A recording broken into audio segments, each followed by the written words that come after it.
আসসালামু আলাইকুম সুপ্রিয় দর্শক, কেমন আছেন সবাই? আজ আমি আপনাদের দেখাবো কাজলি মাছের ঝোল রেসিপি। প্রথমে আমি কাজলি মাছগুলো লেবু, সয়া সস, কাঁচামরিচ এবং রসুন দিয়ে ম্যারিনেট করে রেখেছি যাতে গন্ধ না থাকে। আর এখানে আমি আলু এবং টমেটো টুকরো করে রেখে দিলাম। তেল গরম হয়ে গেছে। গরম তেলে আমি পেঁয়াজ বাটা, আদা রসুন বাটা দিয়ে দিলাম।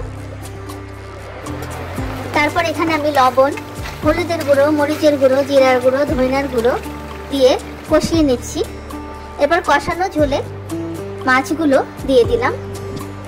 মাছগুলো 2 মিনিটের মতো রাখবো। তারপর আমি এই যে উঠিয়ে রাখলাম, সবগুলো মাছই আমি উঠিয়ে রাখলাম। এখন ওই ঝোলে টুকরো করা আলু এবং টমেটোগুলো দিয়ে দিলাম। এগুলো এখন আমি সিদ্ধ করে নিব। যখন সিদ্ধ হয়ে যাবে তখন কষানো মাছগুলো এই ঝোলে দিয়ে দিব। তাও সিদ্ধ হয়ে গেছে, মাছগুলো আমি দিয়ে দিয়েছি। এখন আমি এখানে সামান্য একটু পানি দিয়ে দেব এবং অল্প আঁচে রেখে দিব যাতে উপর দিয়ে তেল ওঠে।